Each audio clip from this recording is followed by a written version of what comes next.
Good morning, beautiful people.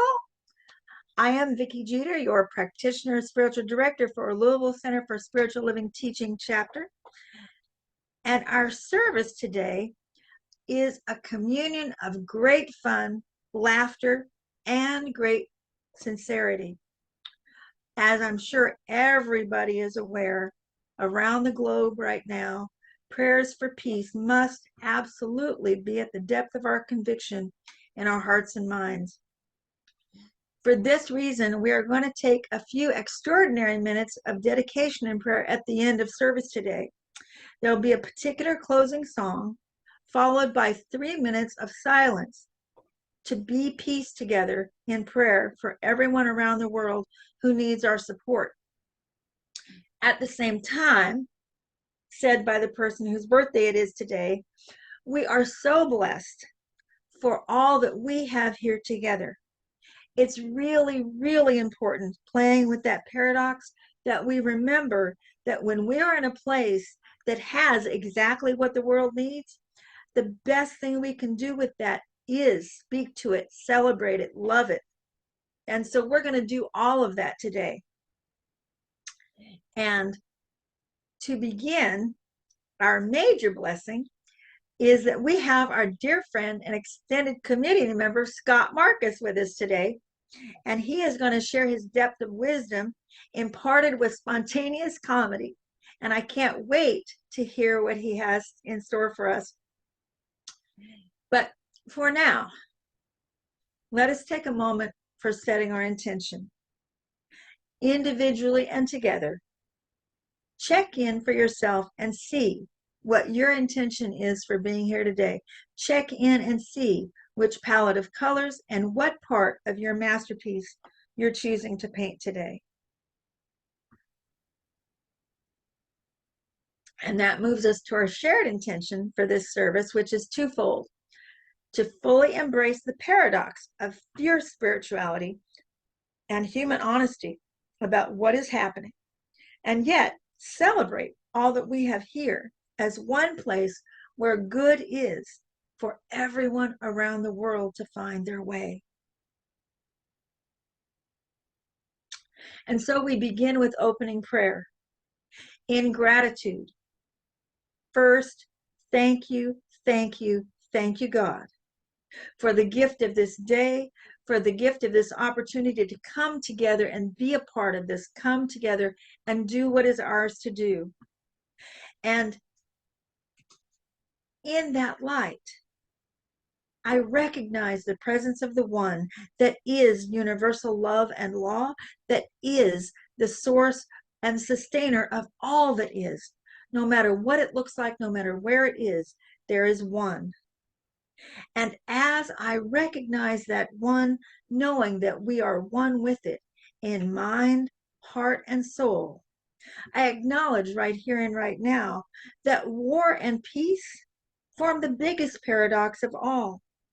And I ask sincerely to God, how do we continue to know peace in the midst of war? Ernest Holmes declared, the promise that comes from practicing a consciousness and a sense of union with the divine is a deep and abiding peace, even in the midst of personal or planetary challenges. We can create a spiritual chain reaction which can bring peace in the midst of chaos. So today, we unite in focusing the energy of love to bring peace to Israel, Palestine, the Ukraine, and all of the areas across the planet where there is the appearance of lacking peace. Through the creation of a spiritual chain reaction, allow the energy of peace, love, harmony to rise up and become strong. Peace begins at the center of each of our own beings, where instead of moving out of fear, anger, or anxiety, we focus on the greater powers of love, peace, and harmony.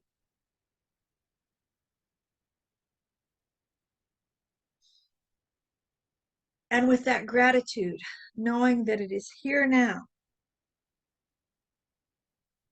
with a grateful and full heart, I release it into spiritual law. I let it be, and so it is. Amen.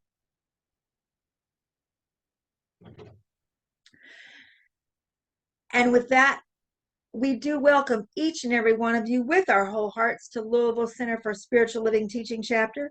Whether you're here with us this morning for the first time, welcome, welcome, or watching it later on Zoom, we thank you for your presence today because you are what we are about.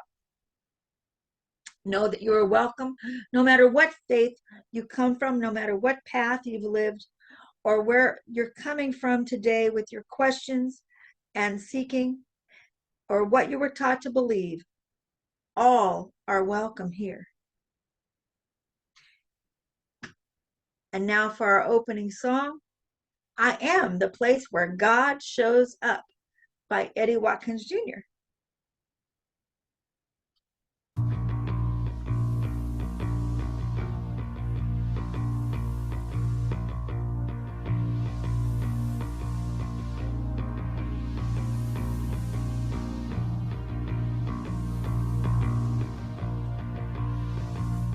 Am I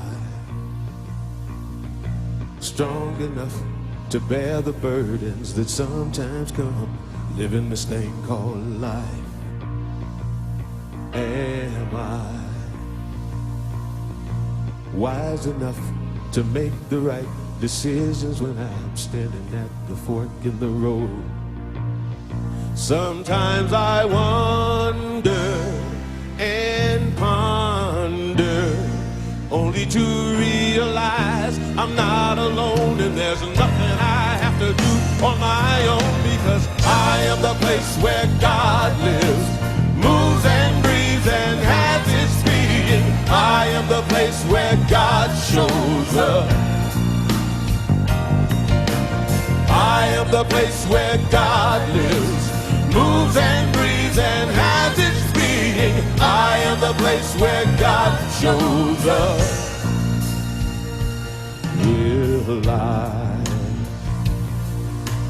have enough to do the things I need to do to take care of myself?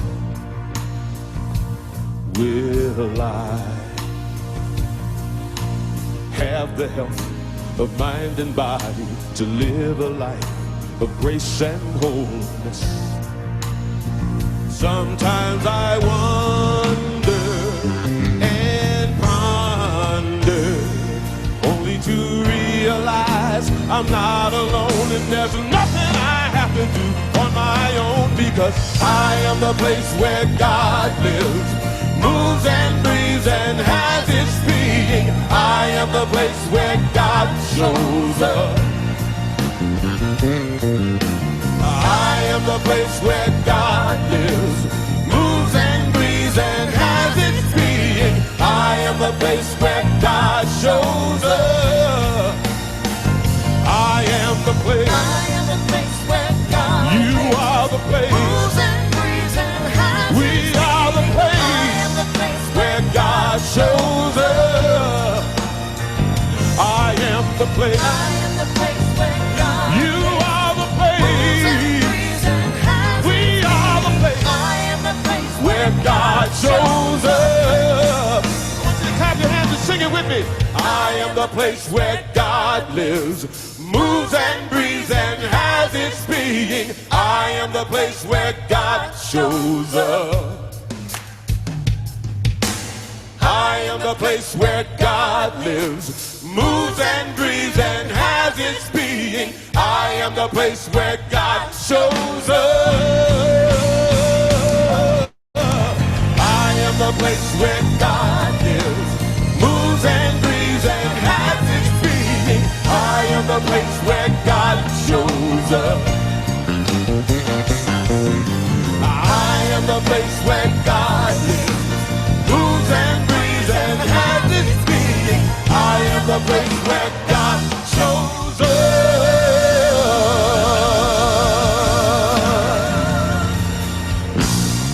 Eddie Watkins, can I have some more of that? Can we have some more of that? A little more? A little more. I am am the place where God lives, moves and breathes and has his being. I am the place where God shows up. I am the place where God lives, moves and breathes and has his being. I am the place where God shows up.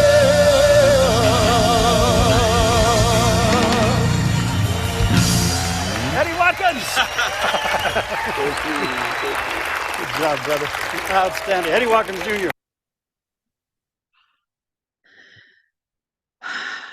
So much fun, which we take into our mission and vision.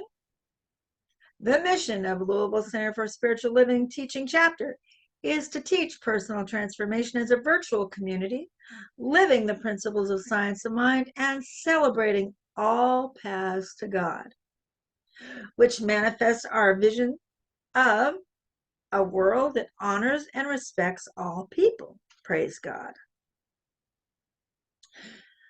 Spiritual living is only as good as we can relate to it and apply it. It only counts when the fourth tire hits the pavement.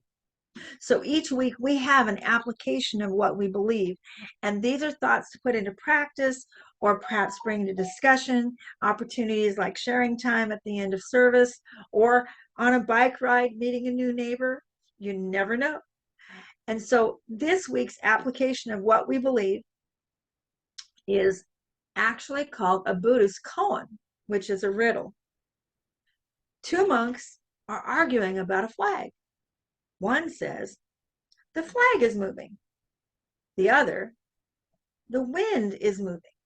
A third monk walks by and says, "Not the wind, not the flag. The mind is moving." And that is actually by Ernest Holmes. And this brings us into our reading and meditation by Miss Tammy Ellis. Good morning, everybody. Happy fall day to y'all. The reading today is by Louise Hay in her book called Inner Wisdom Meditation. It's actually called Meditations for the Heart and Soul. But this is going to be the first for the reading. And then the meditation came up, the words came up through me when I was in a meditation. I help create a world where it is safe for all of us to love each other. It is a dream of mine to help create a world where it is safe for all of us to love each other, where I can be loved and accepted exactly as I am. I realize that when I love myself, I don't hurt myself and I don't hurt other people. I let go of all prejudices and beliefs about one group or another not being good enough. When I realize how incredibly beautiful we all are, I have the answer to world peace. A world where it is safe for us to love each other. I help create this type of world with all the good I do every day. And now as we move into meditation, if you'd like to just feel even more relaxed where you're sitting or where you are today, if you'd like to close your eyes or just leave your eyes open, looking at something beautiful or calm.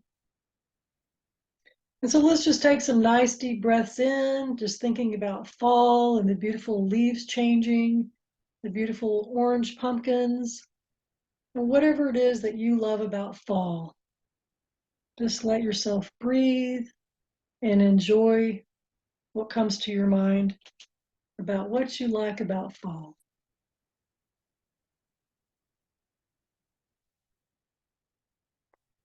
And as these words are read, you're welcome to choose them as your own if they are a fit for you. I am willing to choose compassion for myself in this moment and throughout my day.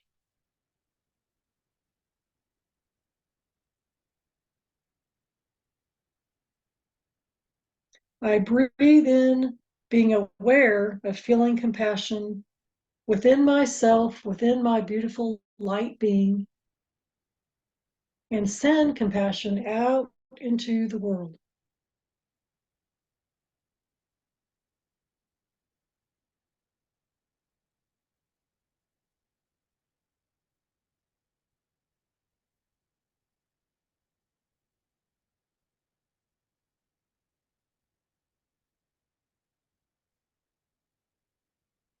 I am willing to choose peace and calm within myself now and throughout the day.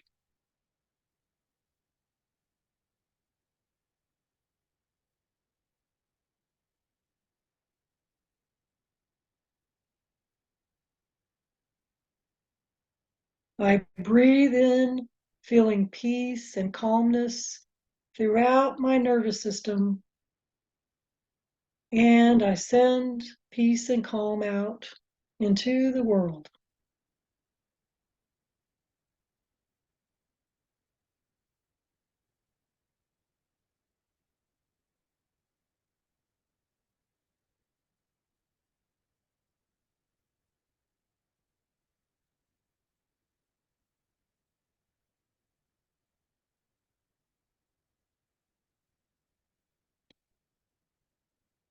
I am willing to choose harmony within myself at this present moment and throughout each part of my day.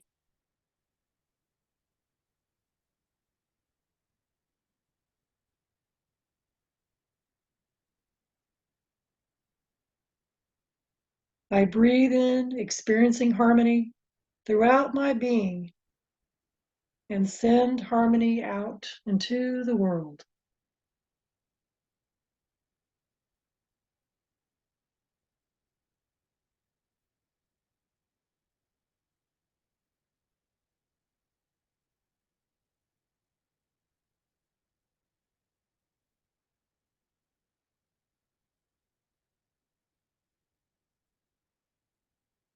I am willing to choose fall fun with vibrant orange pumpkins and different colors of leaves changing, fall festivals, Halloween, or whatever is fun for me.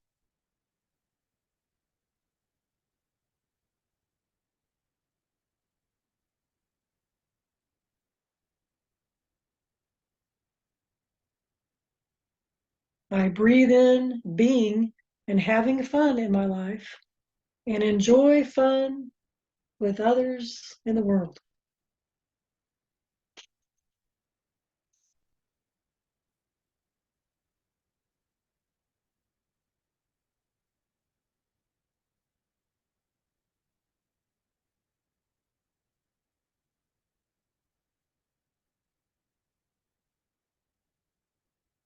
And as you continue to experience and contemplate fun, peace, calmness, harmony, and compassion in each day, let's just take some more deep breaths in and release as we transition from meditation to our continuing Sunday service.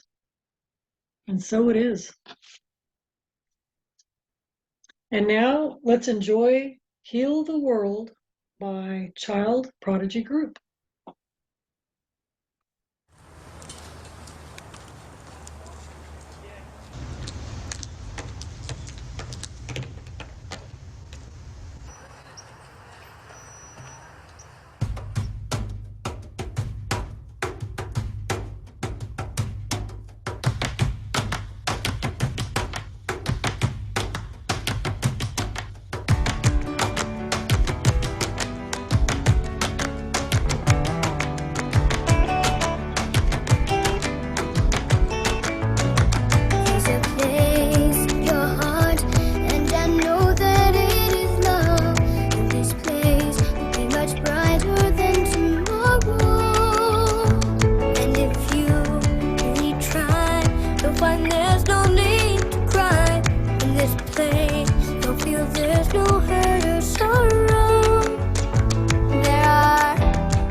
destroy. Preserve our animals and plants and humankind as well, so that our future generations can have a story to tell. Protect us from evil and spread the word of good, of peace, love, justice, virtue, and brotherhood. Cause we only have one earth and we can't waste our motherland, so let's move as one force. I think it's time to take a stand.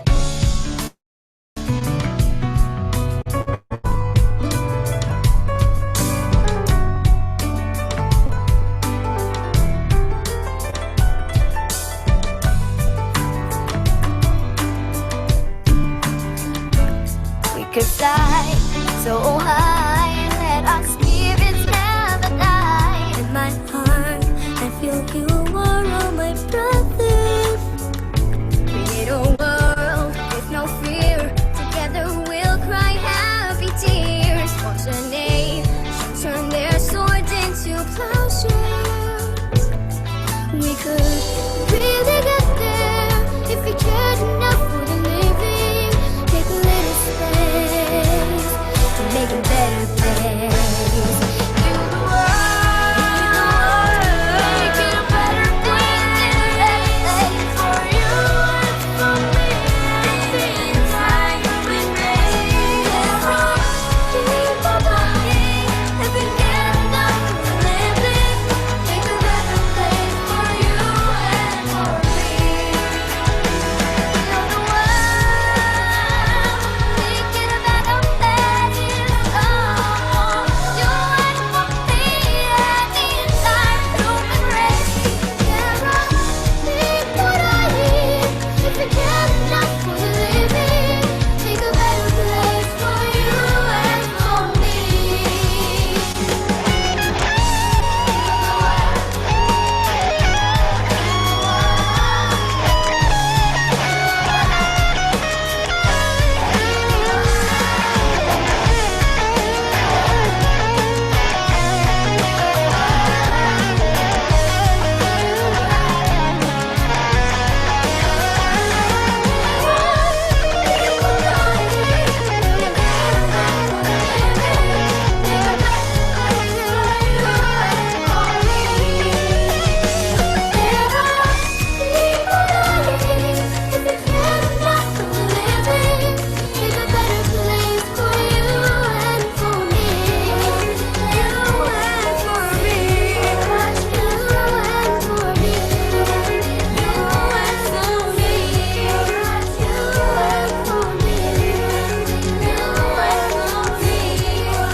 Hey guys, that was Michael.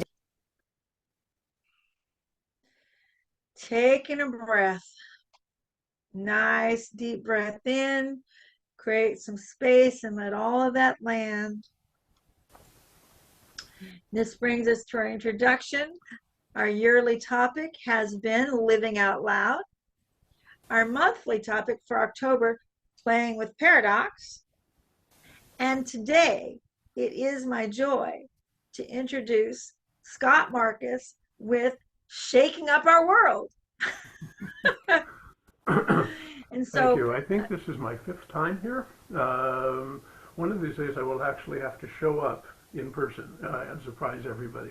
But first, let me, I'm going to call it an audible today. I had a presentation that I was going to do, and then there's some stuff going on that caused me to change things. However, in honor of your birthday, Vicki, there we go. So we'll have a little bit of a fun background going on.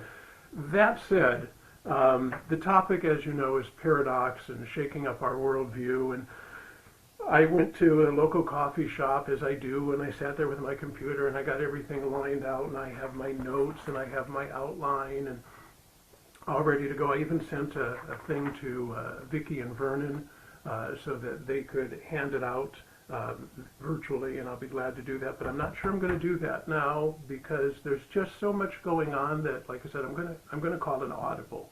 and shake things, well, and shake things up a little bit. So the first thing I wanted to do is, when I thought of shaking things up, I live in California. I was born in Michigan. I was born in Detroit, and when I was 7 years old, my parents moved out from Detroit to Southern California, and it seemed appropriate to go with them. So I've been living out here for over 60 years, and I'm used to California, but one of the things, if you've ever lived in California or some of the other states that experience this, we get earthquakes. And earthquakes are a great way to shake things up. So last December, and I'm going to share a screen here in a second, last December my wife and I were woke, whatever, at about 4 in the morning if you've ever been through an earthquake, you know there's different types. There's the type that are kind of like a slow rolling and make you feel like you've had too much to drink, and that's about it. And there are the other types where it is like a truck hits the side of your house and the whole house goes and then you're done, thank God. And then there's the other types, which just seem, well, quite literally, your whole, I keep using the, it's not meant to be a pun, but your whole world is shaken up. And so we woke up about 4 in the morning with stuff falling off the walls. I have a wall hanging that I thought was really securely fastened on the wall. Turns out it wasn't. Came flying off the wall and hit me on the head. I was okay. The whole house was shaking. It was only about, I think the earthquake was 18 seconds long. But what I learned about earthquakes just this last year is earthquakes, you might have heard there's something called the Richter scale, which is, you know, like you'll hear it's a 3.2 or a 4.5 or whatever it is. And this one was a 6.4. That's a pretty sizable earthquake. I've been in earthquakes that are 7.1 and 7.2, but this one was a lot stronger than those. And I have a Facebook friend who also happens to be a geologist and an earthquake specialist, and what she pointed out in a column in the newspaper was that one of the other things that that's now measured about earthquakes is what's called acceleration. So if you have for example, if you're in a car and you go from 0 to 60 and it takes you an hour to do it, you hardly notice it. But if you go from 0 to 60 in 1 minute, you feel it. And so we went from 0 to 6.4 in 18 seconds. And the whole house, it was like if you've ever seen the movie The Exorcist, and the little, what was it, Linda Blair is shaking all over in the bed, that's what it was like. So I wanted to share a little bit about what it did to, where did it go? Hold on, let me bring it back up. I had it on screen here. Vernon saw it. So let's go back down to this, and here we go. All right, and Vernon, it is not giving me the option to share this one thing I wanted to share. That is very strange. So hold on, this is the paradox of technology. Let's try this again, do this. There it is, okay. I'm going to send this back to the beginning. This was, right now you can see my office. Well, you really can't because I've got this funny background on. But this was my office after the earthquake at 4 in the morning.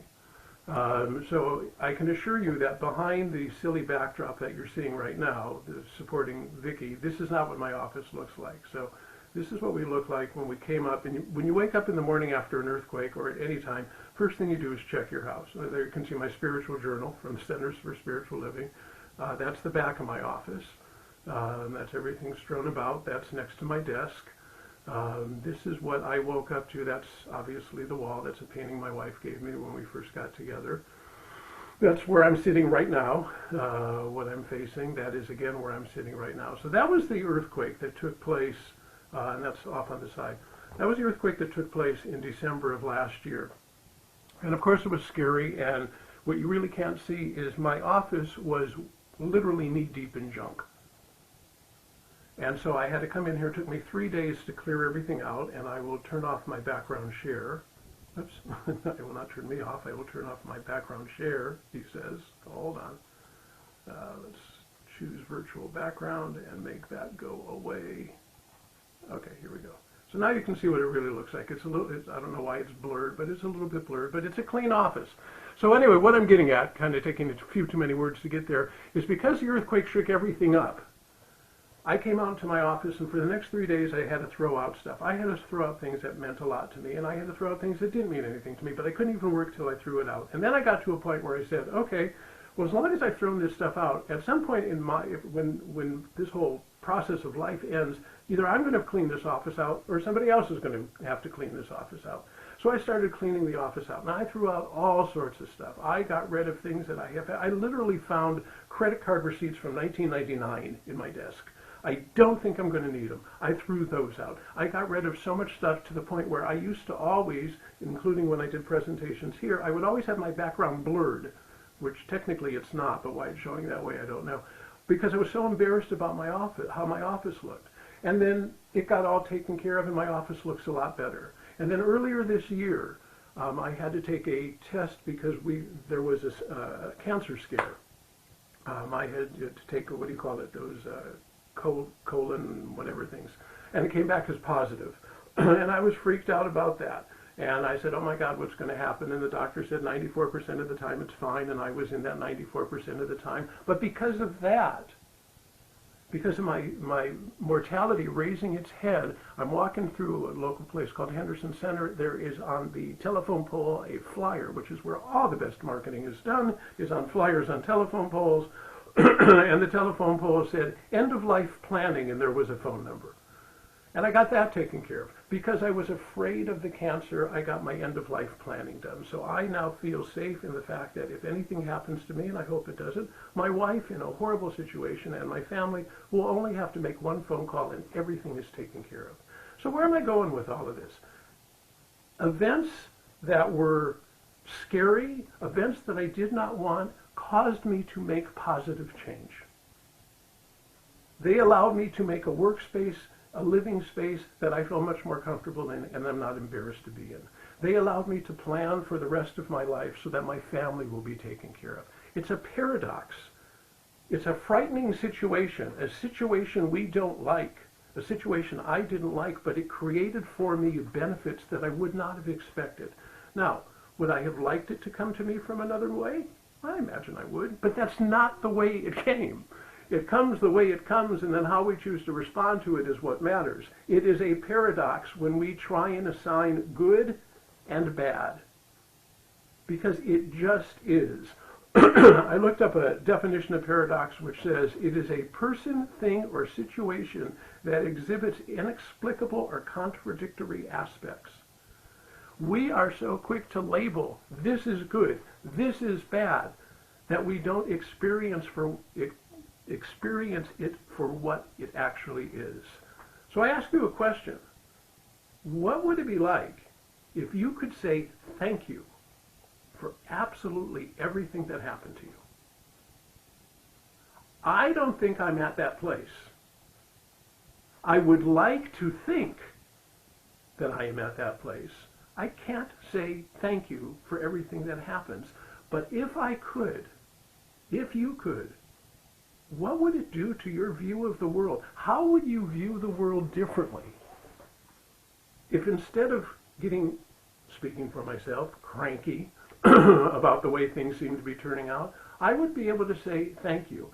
And when you take a look at how the world looks right now, it doesn't seem easy to say thank you. Yet if our core belief is that everything is turning out the way it's supposed to turn out, and everything is evolving for, as my mother used to always call it, the greatest good,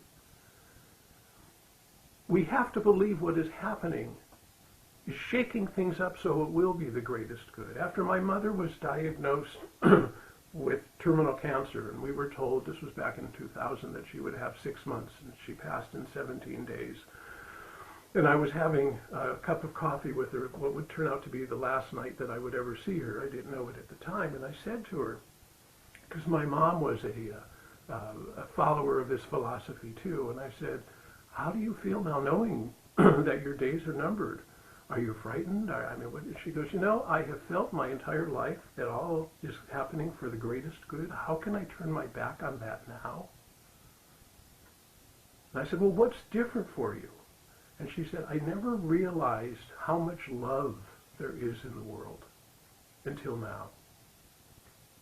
At that time in her life, where she now knows it's coming to an end, is when she realizes how much love there is. That's a paradox. So we take a look at the world. We take I think I speak for everybody. My heart hurts. There have been many times over this last week that I have watched the news and literally started to cry. You know, I look at what happened to the people in Israel, and I look at what is happening to the people in Gaza, and I'm taking the political situation out of it. I am just looking at people who are like you and me, and granted we're sitting in different houses in different parts of the country, but we're just trying to do the best we can with this life that we got, and it's ripped asunder. And I think to myself, how can this be the greatest good? But as my mom said, I have believed in this philosophy my entire life. How can I turn my back on it now? It either is or it isn't. I'm teaching a class for the Eureka Center for Spiritual Living. Uh-oh, don't want to knock anything else down, minor earthquake. And it's called Change Your Thinking, Change Your Life. And I'm teaching, it's a foundational class for people who aren't really familiar with the philosophy yet. And I'm having a good time, short of the fact that they said it would be 2-hour modules and they're 2.5. And I tend to speak a lot as it is anyway. But that aside, one of the questions that comes up is, how can God let this happen?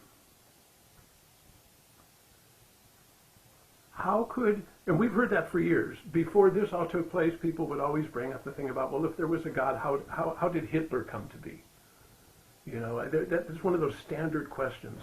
And I gave that some thought. How could God let this happen? Well, first of all, you either believe or you don't. And either way is completely fine. That is not a judgmental statement. People either believe in this philosophy or they don't. Either way, it's fine. I'm not being facetious. If you don't believe in it, if you don't believe that there is some benevolent, loving, guiding force, then all of this is random, and it doesn't make any difference. And if you do, then the question comes up about how could this happen? And what I realized is that the paradox, the problem that we face is that we kind of look at everything, if we're fortunate, we get to live for 100 years. Let's say it's 100 years. We kind of expect that everything will get itself resolved in these 100 years. Kind of like a sitcom, you know, on TV. It gets resolved every episode. Okay, great, now they came to the conclusion, it's all done. And we've kind of picked up that philosophy too about how could the world be like this? It's this horrible, terrible place, or so it appears. Well, if there is one spirit, one life, one energy, and if we are all part of it, and if it has no beginning and if it has no end, I kind of feel like I'm channeling my Thomas Troward here, but if we feel it has no beginning and it has no end and we are part of it, then we have no beginning and we have no end. This existence that we're in right now is, shall we just say, the physical plane. So we were here before and we will be here afterwards. And that means all of life has been here before and will be here afterwards. And maybe these, what we label as horrible, terrible events that are taking place in the world right now, are the catalyst. So that after our bodies are gone, in another 200 years, 300 years, 50 years, whatever it might be, that the world looked at this horror that was taking place around our planet and said, enough! We're done. This is not the world we want. All change takes place through fear, force, or pain. There's a paradox for you.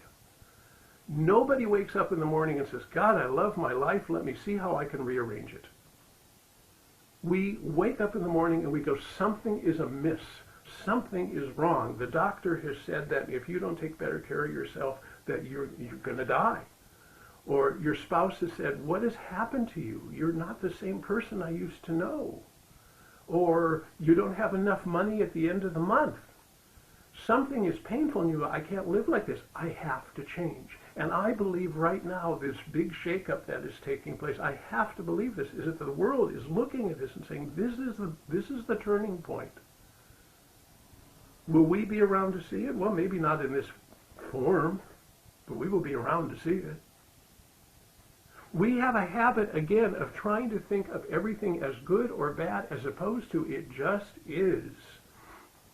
And a habit is something that tries to make our life easier. We're trying to, that's what a habit does. Its whole purpose is to make your life easier. The reason we eat to excess is for comfort or to be part of a group. The reason somebody smokes, it's a bad habit, but is there some sense of comfort or some sense of peace that comes from it? The reason some people get angry is because they have to release this tension that's in them. It's to make our life easier, although sometimes the result is not that way. But the intention is to make it easier. So a habit, you don't get rid of a habit by just dropping it. You don't say, well, now I'm going to be positive. It doesn't work that way. Habits, we build our life based on habits. So if you use the example of, like, let's consider bricks. And as we've gone through the years, we've set up a series of bricks. This is how I handle stress. This is how I handle my relationships. This is how I handle my finances. And we've learned these habits for how to deal with them. And then as life goes on, they sometimes don't work for us anymore. Things change. And we make the mistake of saying, well, I'll just get rid of this habit. So picture you've built this foundation out of all of these bricks. And you say, well, I'm just going to get rid of this habit. And you pull a brick out. You pull a brick out. What happens to the foundation? It gets really shaky. Well, that doesn't feel really good. So you put the brick back in there again. You say, I'll deal with it at another time. The way we change a habit is we replace it with a counterproductive habit. So it's not that I just won't be negative anymore. It's that when I get scared, when I doubt, I will say to myself in our philosophy, I will come up with an affirmation. I will repeat that instead of hanging on to that habit about, or that thought that life is all miserable and terrible. I will say to myself, all things are unfolding as they need to unfold, and I am part of that giant force that is creating good for all, even if I don't see it in the moment. That's how we replace a habit. That's how we make a change. I got this quote here from Henry Van Dyke, and it was, I actually took the quote, Henry Jackson Van Dyke Jr. He was an American author, educator, and diplomat from the mid-1850s to the early 1930s. His line, as long as habit and routine dictate the pattern of living, new dimensions of the soul will not emerge. Let me run that by again, because I think that's amazingly profound. As long as habit and routine dictate the pattern of living, new dimensions of the soul will not emerge. As long as I am judging everything to be good or bad and having to place some label on it, I cannot evolve beyond that. I have to start to believe that there is a different way to approach my life and the rest of the world. I said this before in one of our talks, but it's become one of my standard beliefs, one of my core beliefs. I think that virtually all of life is a push and pull between fear and faith. If I'm moving forward and making change, it is because I have some faith, albeit it might be tiny, it might be minuscule. I have some faith that there will be a better result on the other end. If I am afraid, I stay stagnant. Fear is trying to protect us.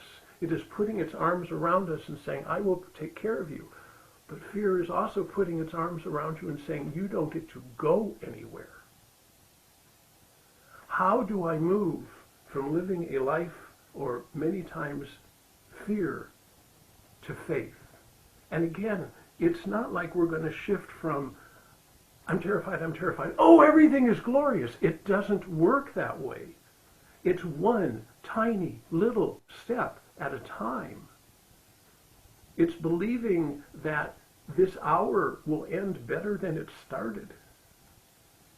It's believing that I will find more people who share positivity than I thought I would. It's believing that the people who you see on the street are good, kind people like you are, rather than putting these judgments on them. That's the shakeup. That's, again, the paradox of trying to label everything and then fit whatever is going on within that box, even if it doesn't fit. And then when it doesn't fit, we're frustrated, and it messes up our whole life view, as opposed to thinking about our life is so much greater and bigger than this. We're just seeing this little snapshot. Another example of how we tend to see things a little small. Somebody knocks on your door. We have a peephole in our door, so if somebody knocks on the door, I mean, yes, I realize there are Ring cameras and all that now, but there's still peepholes. And so you decide one day you're just going to look outside, you want to look outside, and you look out the door through the little peephole, and you see there's a beautiful sunset out there. You go, oh, that's a pretty sunset. I wish I could see more. So you go, oh, well, I can. I'll just open the door, and now I see more of it.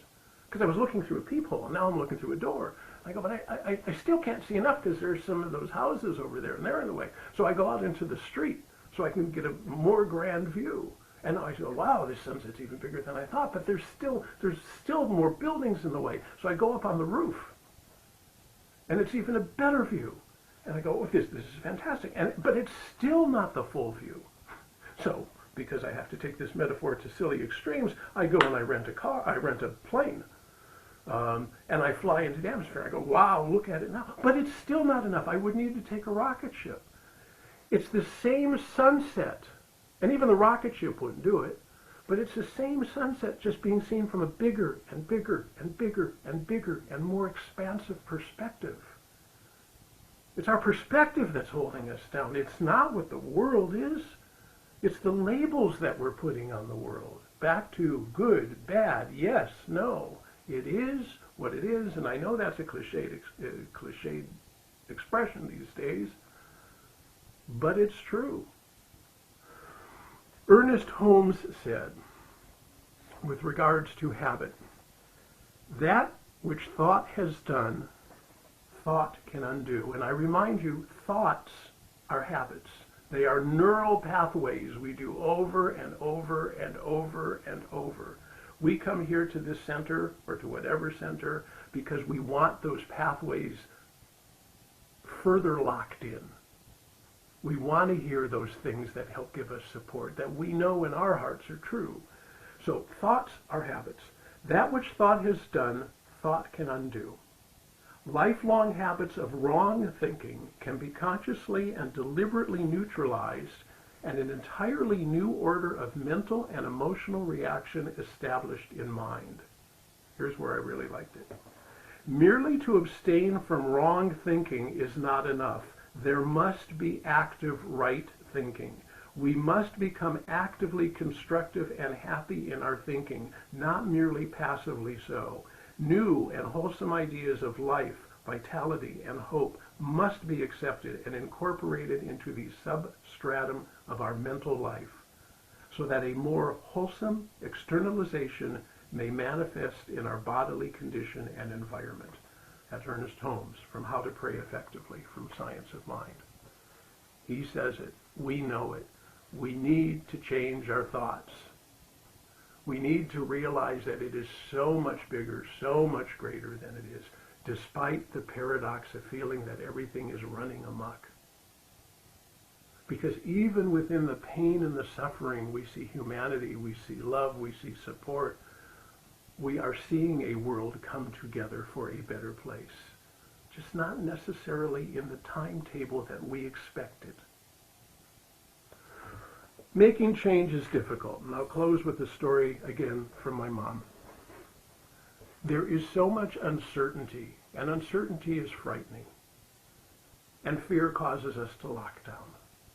And that's not a blame thing, that's a protective thing. But fear causes us to lock down, and uncertainty causes that. So my mom, back in the mid-90s, she passed away in 2000, as I had mentioned. My mom was a huge fan of Deepak Chopra. I've told this story 1,000 times, one of my favorites about my mom. She loved everything about Deepak Chopra. She had his books. She had, back then it was cassettes. She had his cassettes. She had his videos.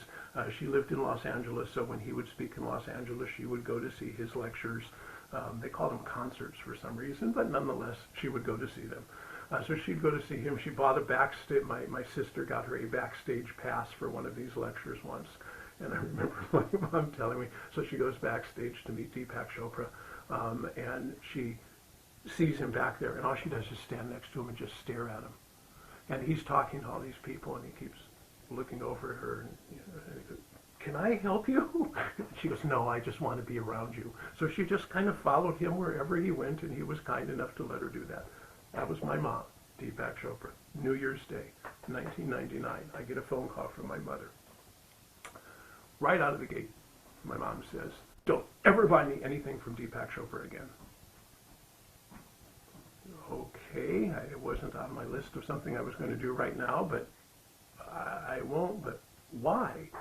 And she goes, "Well, did you see the LA Times today?" I go, "No, Mom, I live in Eureka. You live in LA. I don't get the LA Times. Can you tell me what happened?" She goes, "You didn't see what he did?" I said, "No. Did he, like, kill somebody?" She goes, "Oh, no, he's a nice man. He would never do that." Which, of course, further added to the paradox and the confusion. If he's such a nice man, why do you not want his stuff anymore?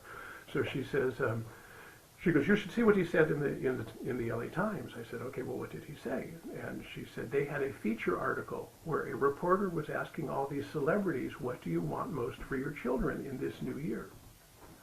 And do you know what he said? And I said, "No, Mom, don't have the paper. What did he say?"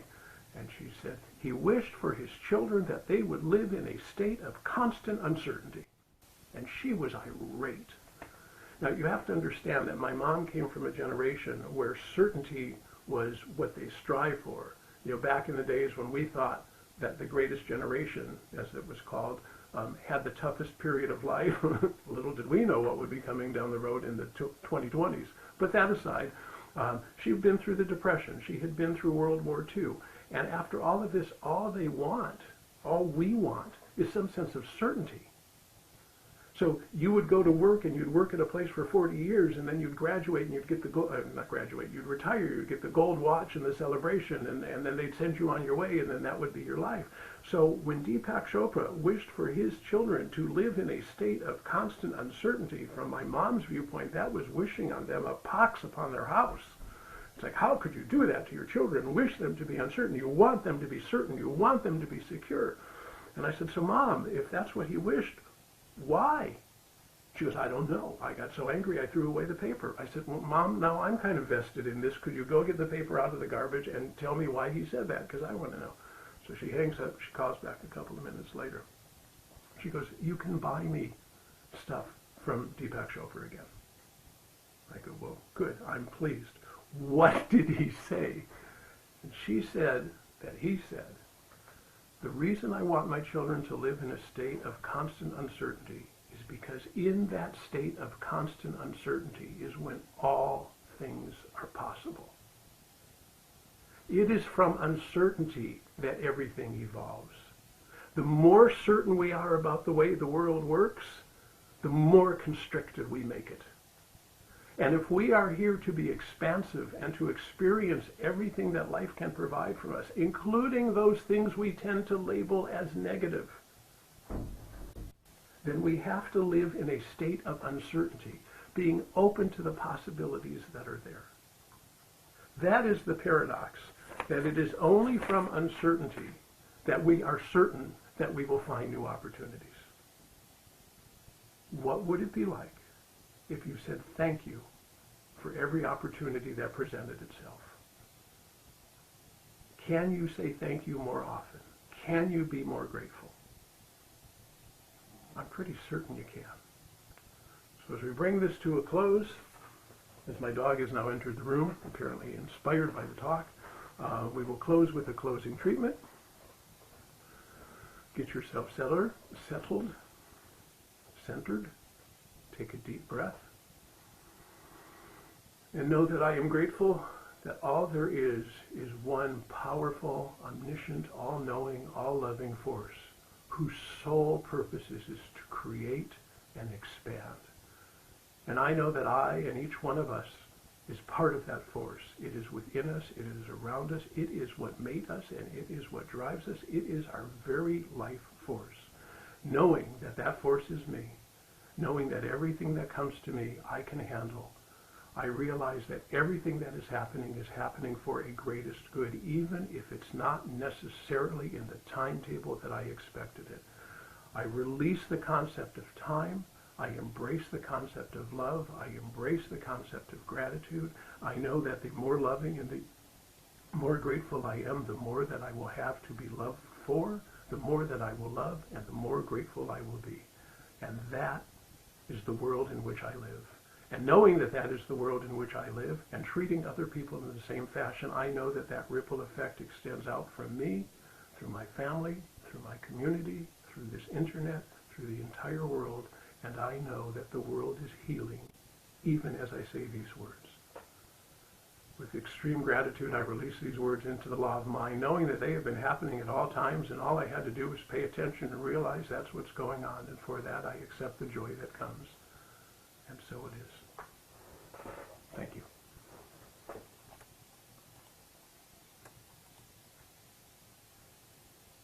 Thank you, Scott. Lots of pearls to think about and act upon in my life from your talk. Thank you so much. And so we move into our October prosperity affirmation. I'll say this first, and then on the count of 3, if you'll say it with me. I activate within me the consciousness of love, compassion, and generosity. I am a beneficial presence in the world. And 1, 2, 3, let's say it together. I activate within me the consciousness of love, compassion, and generosity. I am a beneficial presence in the world.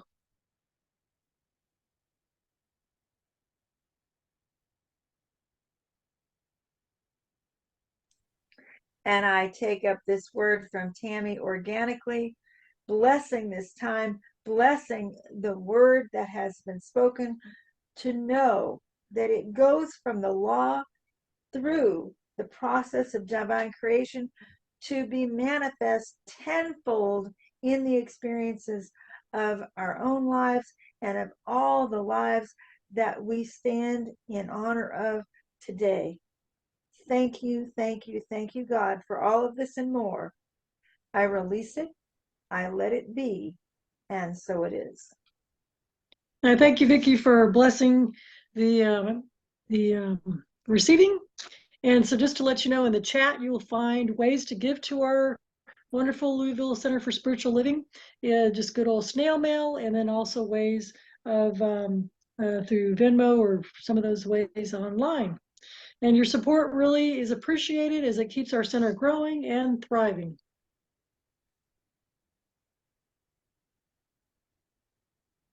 And now for some announcements. Men, we are welcoming you to the men's group. I know my husband Harry attends and really enjoys this. And so that's on the Thursday, October 19th, coming up, 6:30 Eastern Standard Time. So please come on in and join us. Join the men. It's twice a month.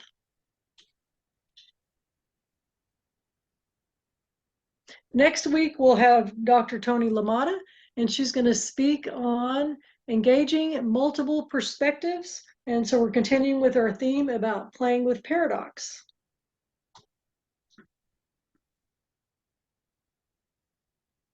If you'll also please join us, this can be anybody, any age, and whoever you wants to join on Wednesdays. It's called Wednesdays Wistful Wisdom. It's hard to say that 10 times.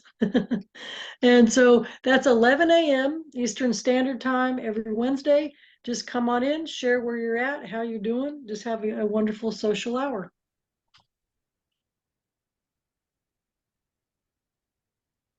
And then on Sunday, October 29th, we're going to have a Louisville Center for Spiritual Living Halloween celebration. So if you want to decorate behind you, your space, or wear a shirt or a hat, we'll do that together to have some fun.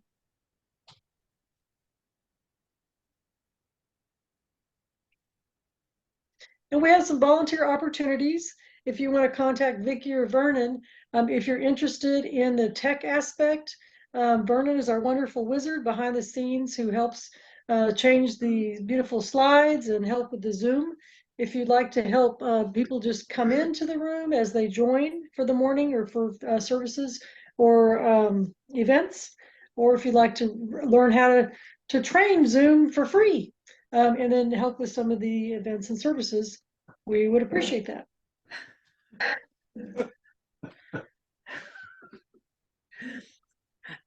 So I think I'll take this up very quickly. Have to say, no one let me know about any unexpected income this week. However, actually, there's always things going on underneath the surface because I happen to know that I have envelopes that have gifts of flowing cash in them of some flavor. I have had family and friends to tell me that I have been gifted, and I'm going to open those later today. So we're in the mystery, and next week I will have at least that much to let you know what has been received by our community, and then thusly, of course, 10% of that will go to LCSL when we get to it. And thank you, Vernon. Go ahead. If you'll please And stay after the service. Go ahead. No, go ahead, Tim. If you'll please stay with us after the service, just for some sharing time. If you want to tell us about yourself if you're new, and or just what's going on in your world.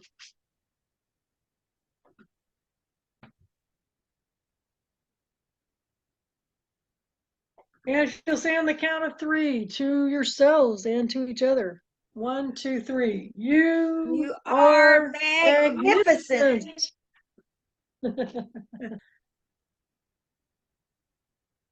I've offered a slide here designating this, but I know that each of you know how to get there. I'll let you know when to come back. We're just going to take about 3 minutes. Find the most peaceful place in your heart that you can and hold it in prayer. And we're doing this together for ourselves and for the world.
Bringing our time to a close, trusting in the power of amazing grace. I release this, I let it be, and so it is.